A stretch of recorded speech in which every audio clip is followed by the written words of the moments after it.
Good afternoon. I'm Karen Merrill, LCSW RBH consultant, and I'm pleased to be providing the November webinar, 5 Strategies to Enjoy the Holidays This Year. So in this next slide, we'll see that we're going to take a look at what the spectrum of what the holidays have to offer, and discuss strategies for a lower stress and enjoyable time.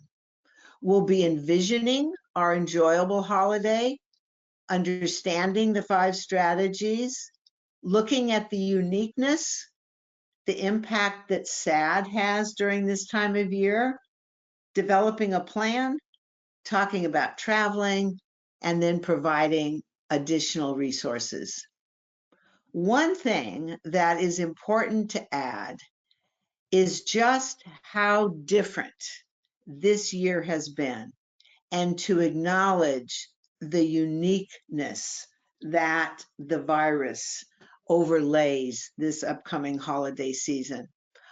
I've done a version or another of holiday stress trainings for many, many years, and this one is quite different just because of all the things that we need to keep in mind. We can't address the holiday season without considering these things. But in the next 45, 50 minutes or so, we will be providing some strategies for you to still enjoy the holidays and to maybe take away some things that we haven't been able to do in years past. The pandemic is certainly changing holiday traditions for many of us. Lots of infectious disease doctors have weighed in on these things, and one that is quoted in this training is a woman named Dr. Tracy, who comes from University of Texas at Baylor, who's done lots of research. She says that studies show that actually it's 10 times easier to transmit the virus inside as opposed to outdoors. And since most holidays are spent inside at a table, elbow to elbow with family and friends, these health experts say that they're concerned that we're going to see an upswing in cases. Even shopping, when we have thought about former years, can put us more at risk. So we're going to take a look at this whole spectrum and come up with some ways that you can continue to enjoy your holidays.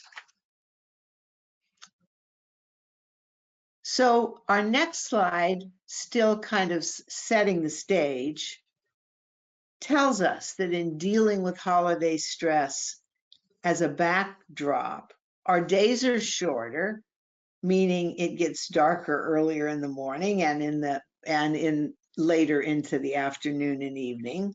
So we have less time and energy. Our weather is colder, which impacts it.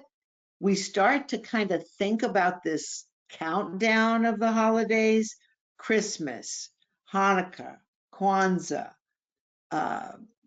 New Year's. It starts to kind of set up a chain of events. Our environment is filled with stimulus of all kinds, decorations, music, food. And then there is the big underscored asterisk, the environmental stress that we've experienced in the last year. So having attended a number of these trainings, I'm sure you realize that we try to intersperse some polling questions just to make it a little more interactive. And so this next slide is going to be our first polling question. So this is kind of a no-brainer, but I really just kind of want to underscore and get some feedback, is how does our current environmental stress affect your holiday outlook in this coming year? So true or false, how heavy is this weighing on you? The impact that the restrictions that we've had to experience and that we will experience impact your holiday. So we'll open up the poll for you to state your opinion on this. And just as an aside, we probably will be together looking at the training for 45, 50 minutes or so, but hopefully anything that comes up that you might want to discuss at the end, we'll be able to do that as well. So no big surprise, 94% of you would say yes, that environmental stress impacts your attitude, and 6% of you say that it will not impact it. So good to know. And I wish I had data from last year and the year before to compare, but I would certainly say that this is probably the one that affects us the most in terms of our environmental stress and our holiday experience. Okay, so our next slide, looking again at just kind of what we're dealing with, period, at this time of year. Some of us are affected by what we call seasonal affective disorder, or SAD, which is really kind of a mood issue that's associated with the variation of light. It's a very real phenomena. If you think about bears that go into their den to hibernate in the winter because it's dark and they don't want any part of that, we think about how some of us are affected by a variation of light. And that can cause more fatigue. It can decrease our motivation. It can give us a feeling of holiday blues. It has to do with actually a decrease in serotonin, which is the feel-good hormone, and cause depression-like symptoms. So the impact of SAD, or seasonal affective disorder, overlays already the list of challenging things for the holidays. And if this were an issue that you might experience, it might be worthwhile this year to talk to a EAP counselor, check it out with your doctor. It's just worth mentioning. So our next slide kind of begins the kind of exercise in how we picture the holidays. And it sparks very different things for different people. So, in the old days, we might think of traveling to a beautiful, warm, serene place. We might think of a family celebration, or spending alone time, or doing things with others. So picturing the holidays is a good place to start before we look at strategies. So our next slide is going to launch us into what we call the miracle question. So close your eyes. Imagine that you are being transported to January 2nd, 2021. Holidays are behind us. Remote work begins, or if you're working in person, that begins. And guess what? A miracle has happened. You feel really good about your holiday experience in 2020. You did the things that felt important. You made the best of any challenging situations. And as you tell one of your good stories from the past few weeks to a coworker, you can't help but smile. So what would make this scene come true? What would make the holidays enjoyable for you this year? For me, what comes to mind are 2 or 3 things. My family lives about 100 miles south of where I live. And of course, I haven't seen them in months and months and months. So as I think about the holidays this year, I think about maybe making a day of it, getting in the car, driving those 100 miles, and doing kind of a drive-by visit, a driveway visit where we can visit outdoors for even just a little bit in a safe way that honors the need to kind of, quarantine and stay safe with social distancing. The other thing for me is that my mother was a great baker, and I'm the custodian of the family of all her recipes.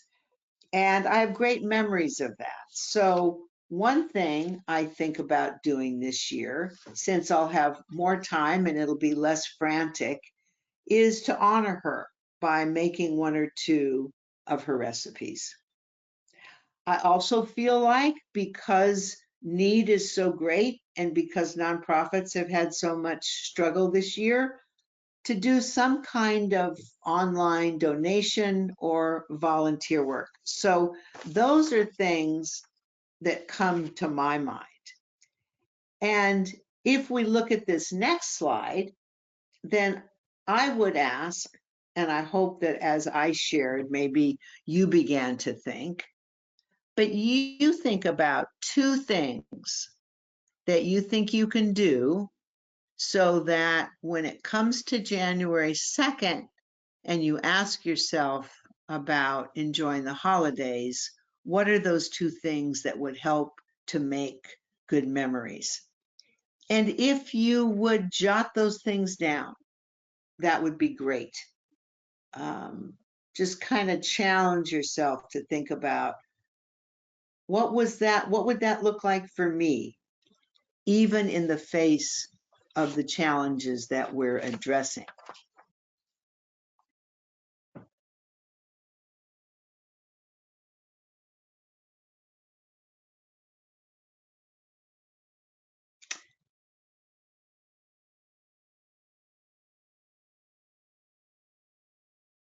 So as we move to the next slide, so now we have a starting sense of what would make the holidays meaningful and enjoyable to you this year.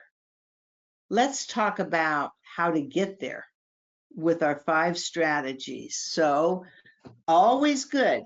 Develop a plan. Set an intention. Our intention is kind of the steering wheel of our life. So, set an intention. Develop a game plan. Because of everything we're dealing with, being able to recognize loneliness, and we'll talk about eradicating that.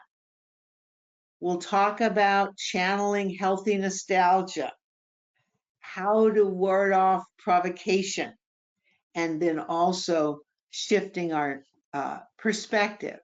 So these are included in 5 strategies to make this particular year enjoyable in the face of these challenges.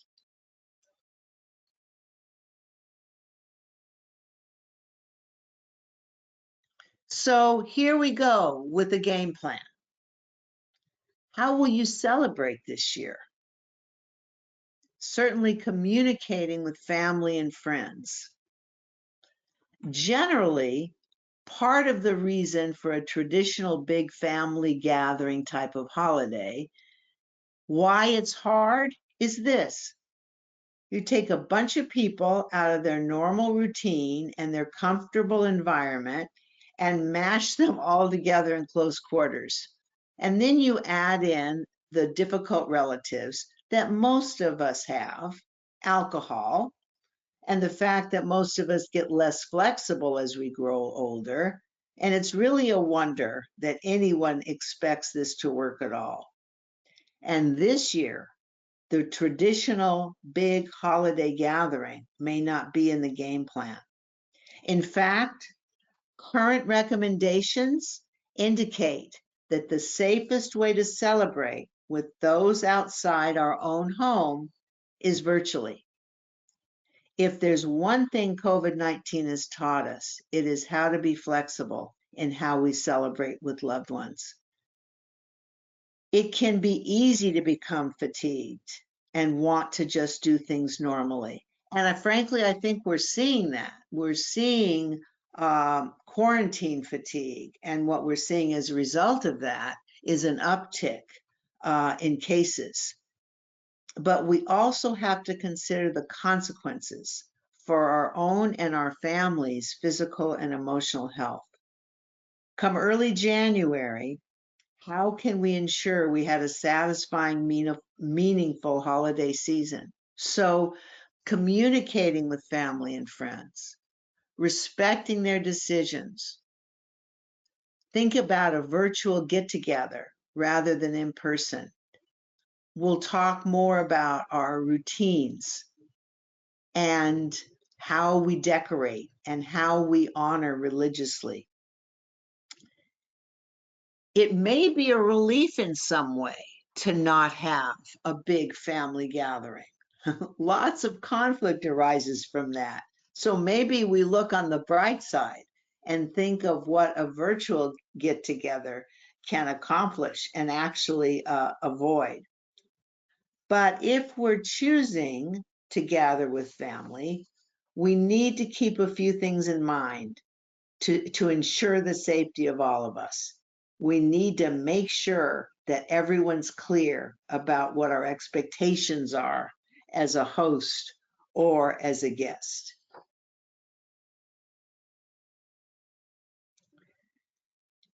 Will people, if you get together in person, be wearing masks? Will there be quarantining?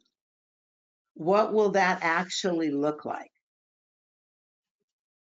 So let's look at the next slide and be open to new ways of celebrating pandemic style.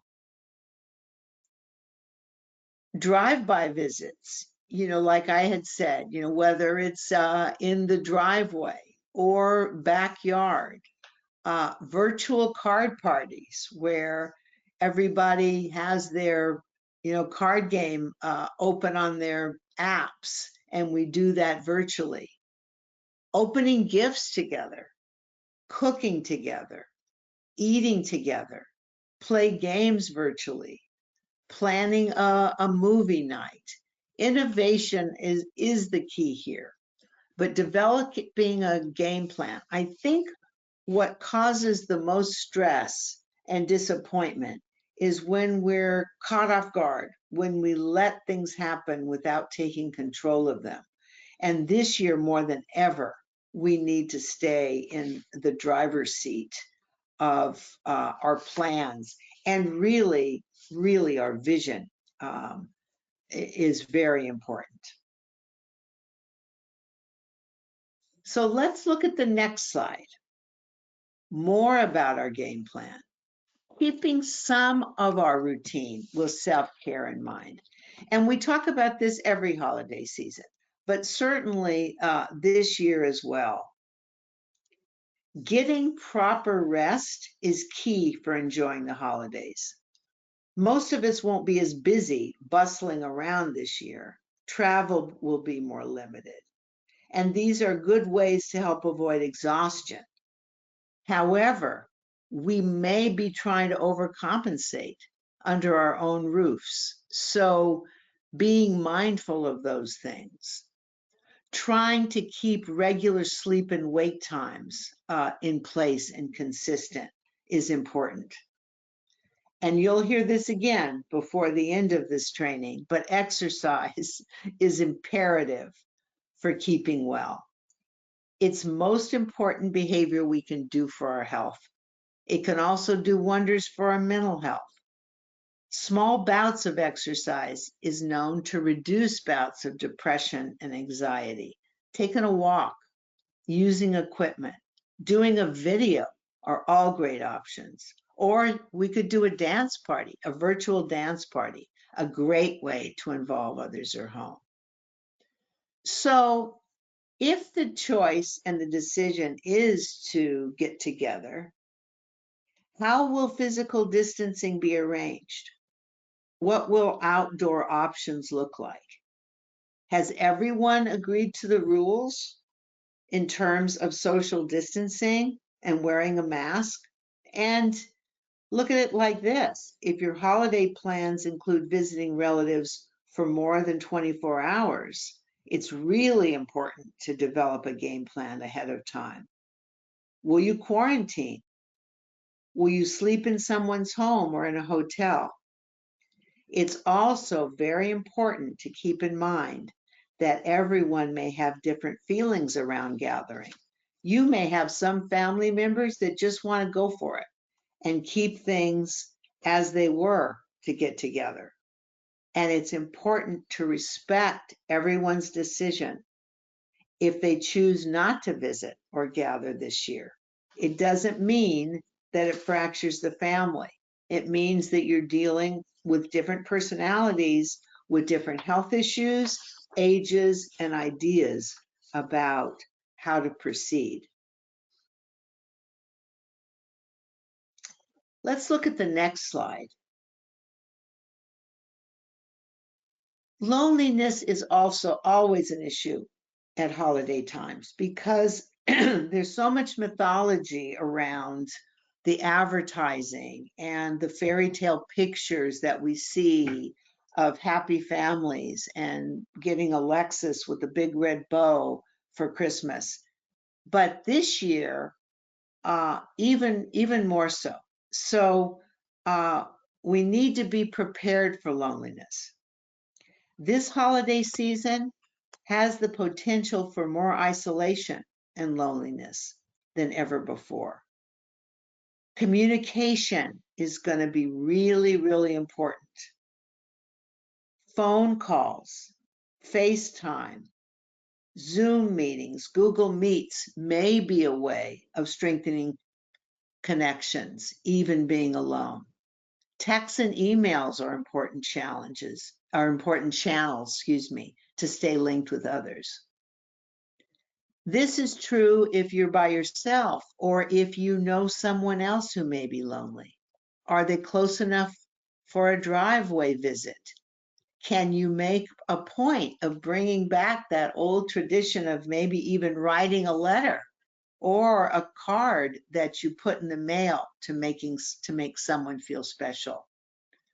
By making communication a priority, you do a lot to inhibit emotional isolation if you're physically distanced. So think about older relatives that may choose not to participate. Think about older people in your community. Thinking about others that may really be at a disadvantage. If you're facing a holiday where you don't have plans, it can be very vulnerable or shameful to let others know you're on your own this year. But guess what? Lots and lots of people are in the same boat. So talking about it with others can help. Make communication a priority. Maybe join a social media group online. Drop off a porch surprise. The best way to get outside yourself and not dwell on your own experience is by helping others. And did you know you can volunteer online? The United Nations has a website, and also just Googling virtual volunteering can be a way of doing these things. So think about, as we talk about these strategies, what comes to mind for you? What of these things spark interest, or maybe some other things that we haven't included that you can think of? So the next slide, we talk about being prepared for provocation, getting provoked, who tends to push your buttons. So holidays in the best of times are notorious for squeezing people together, not only physically, but people with opposing ideological views into one room and expecting the mood to remain cheery. And I think there's also kind of a fantasy that this will be the year where all those old family grievances will get aired and resolved this time.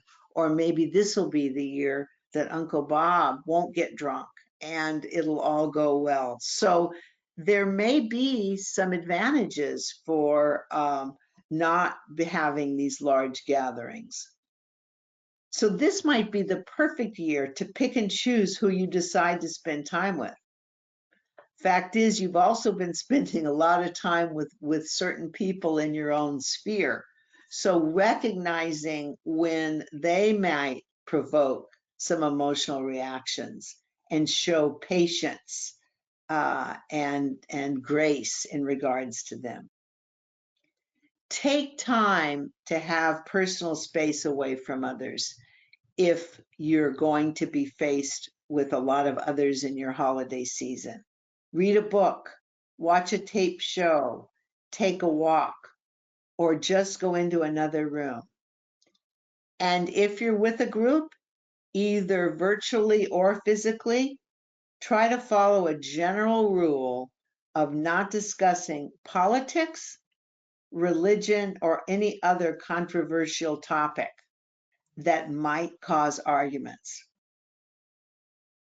For those of us who are uncomfortable or are kind of get pushed into not following these guidelines, one trick to accomplish this goal is to simply listen and remain curious. There's the 85-15 communication rule.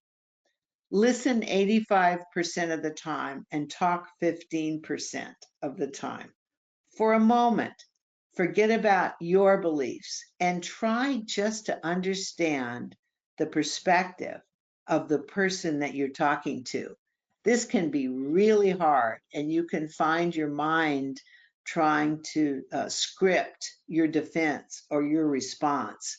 But if you can drop that for a moment and just listen and be curious, you'll go a long way. Most likely, you're not going to change anybody's opinion, nor they're yours. So just getting curious can avoid any unnecessary conflict. So think to yourself for a moment about former holiday gatherings. What's been provocative? Who gets provoked? And how those scenes play out? And how might it be different this year?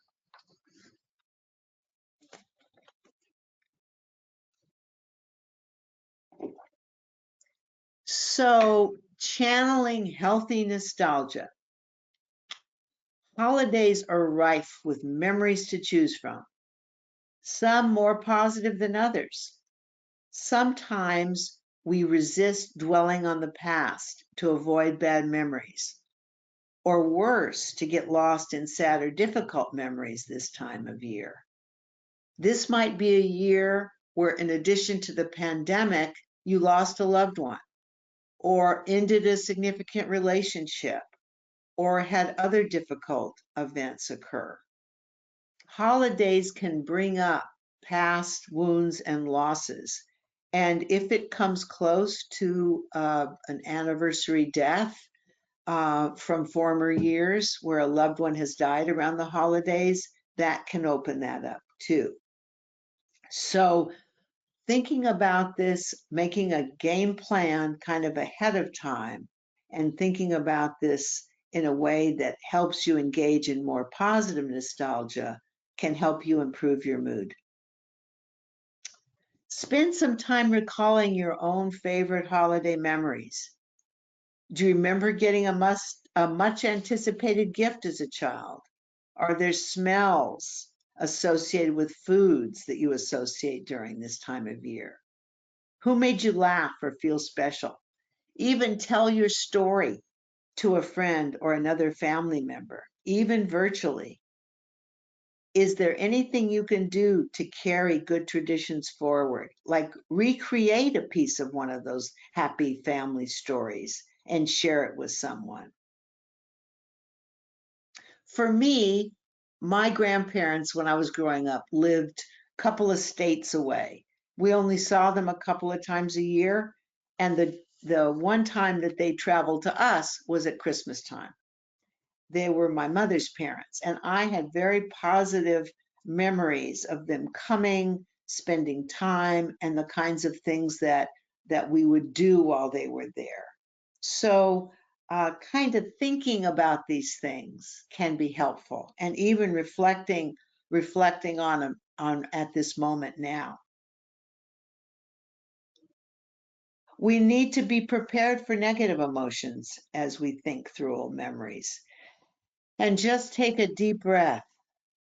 They're there too, the bad memories. It's part of the checkerboard of life. And we can practice self care when they arise.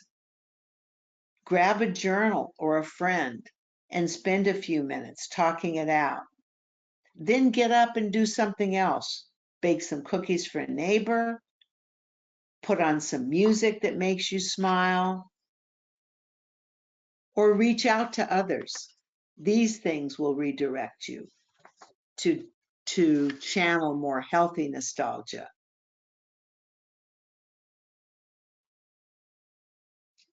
In the next slide, we talk about our perspective. Our perspective is everything. Our perspective is our reality. So it's extremely powerful. This year particularly, let the holidays be about something bigger than you. Do something to care for people near or far who are struggling. Maybe a local nursing home, uh, sending or dropping off a fruit basket or something, or making calls to people who are lonely. Take a different path this year.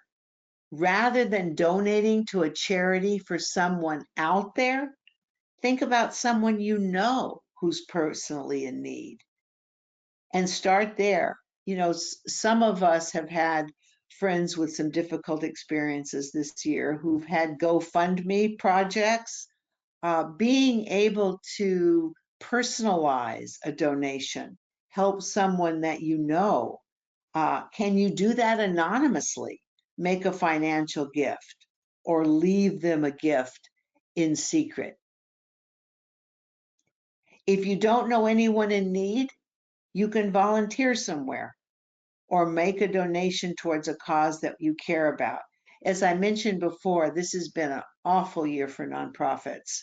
To be able to have the kind of fundraising events that bring them money just because of safety, but in large part, the needs of those organizations have gone on. So to think about, invest some thought into where you'd most likely put your efforts. If you're already an active giver or volunteer, you can invite someone else to get involved with you, even to do that online, a family member or close friend. If you'll be with a partner or children or extended family this season, involve them in planning or choosing the activity. Coming up with something together can be important. And that might be a great family tradition to start, even on a virtual family meeting, is who can we help this year? Where might we volunteer money or resources? So as we talk about these things, think about what applies to you, what makes the most sense, and what might spur some new thoughts that you hadn't thought of.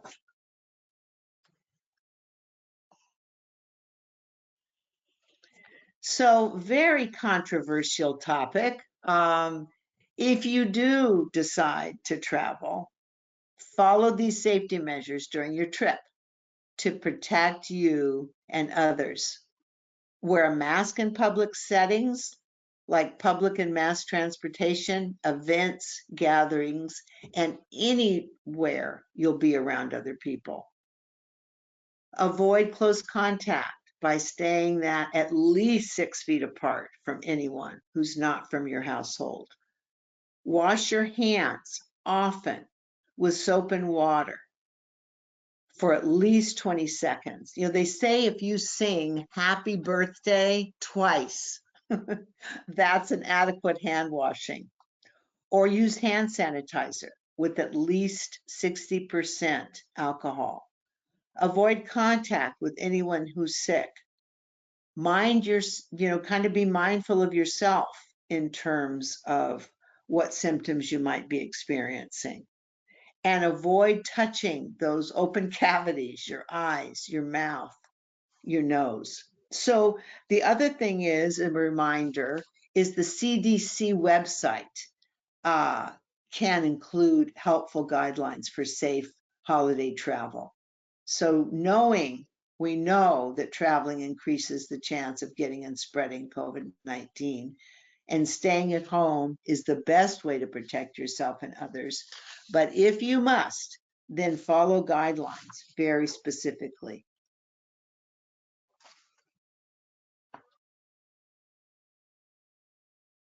Five more steps to cope with holiday stress. And we'll talk about each of these just briefly. Commitment, meditation, reflection, diet, exercise, and attitude. First off, commitment. The next slide.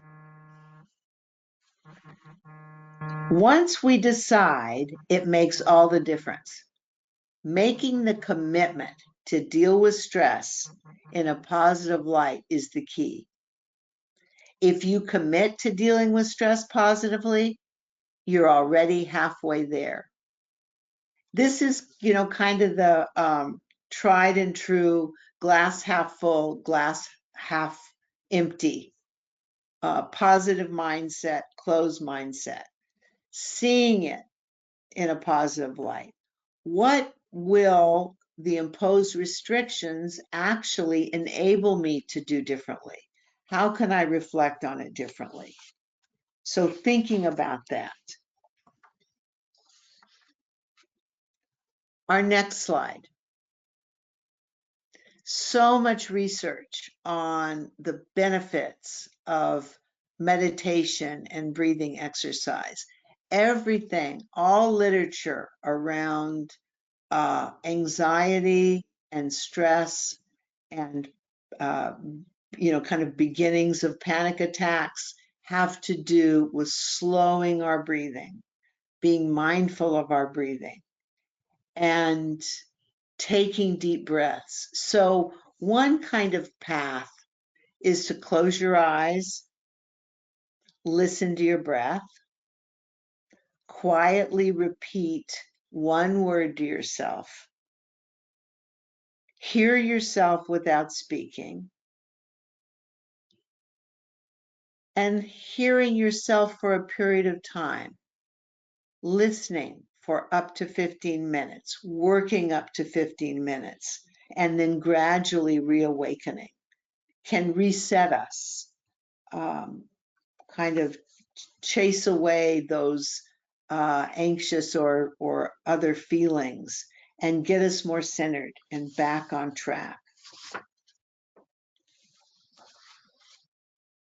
Next, even though we're going to be, at large parties with buffets of food and whatnot, there still will be opportunity for consuming more of those holiday goodies than we do during the rest of the year. So try to be mindful of consuming more vegetables, fruits, complex carbs, whole grains, drinking lots and lots of water, and foods with vitamins A, B, C, and E in them can be helpful.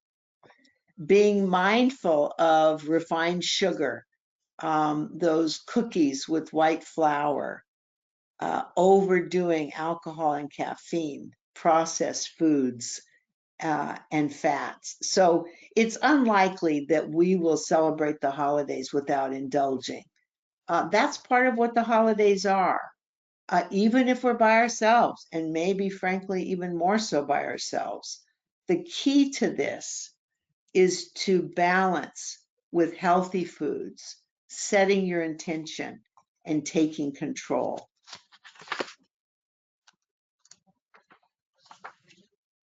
And then another pitch for exercise.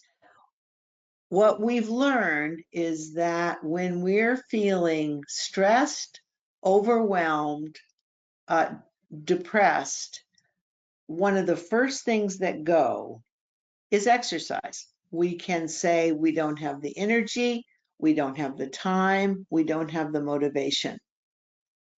But we know that exercise helps the body cope with the mental and physical effects of stress. So gift yourself with continuing your exercise program, making sure your goals are realistic, that you're not setting yourself up to fail, but including some kind of exercise, whether it's walking for 15 or 20 minutes 2 or 3 times a week, or something more aerobic, or using equipment.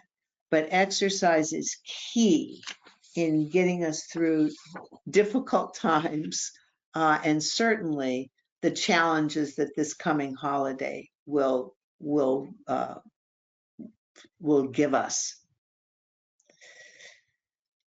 So in our next slide, kind of wrapping it up here, we've gone through our strategies, a game plan for how to safely celebrate, virtually or in person, eradicating loneliness, preparing for provocative conversations, challenging healthy nostalgia, and shifting our perspective. Now, let's remember back to those things that you wrote down in the beginning, those 2 things that I'd asked would make your miracle question come true. Maybe there are more things that you've added to that list, after hearing some of these strategies. And as we reach the end, these are things you might want to share with the group. But before that, let's look at our last polling question. So I look at this in lots of ways, but particularly as we approach this holiday season. Is it more important that I focus on what I should do, or rather than what I want to do? What I should do or what I want to do? Which one do you think is more important to focus on?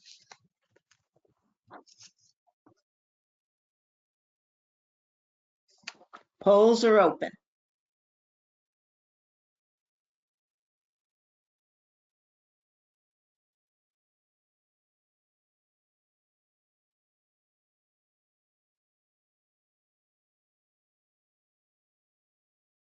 So almost half and half. So 53% say it's more important to focus on what you should do, and 48% on what I want to do. And I think the big takeaway there is that you're in charge. You get to decide where your values are and what you want to focus on this holiday season. So this last slide has some takeaway resources.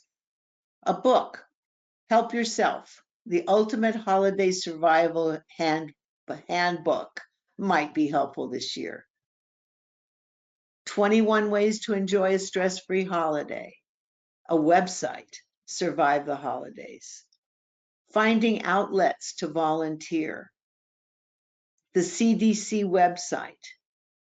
And thinking about the benefits through your EAP in terms of counseling sessions or leading up and getting through the holidays.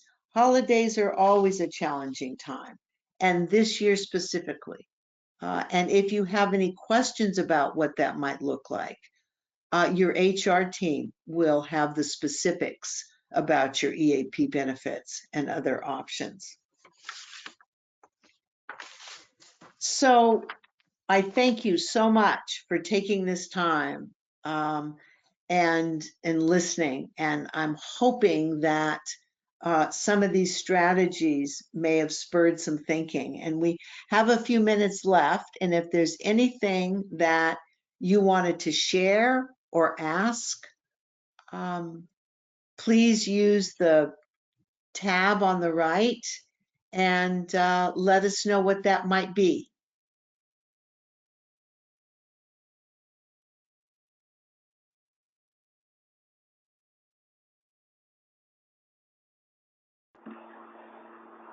Well, thank you for presenting for us today, Karen. I just wanted to remind everyone that we will be sending out the link to today's recorded webinar and a copy of the PDF for reference. So keep an eye out for that this afternoon.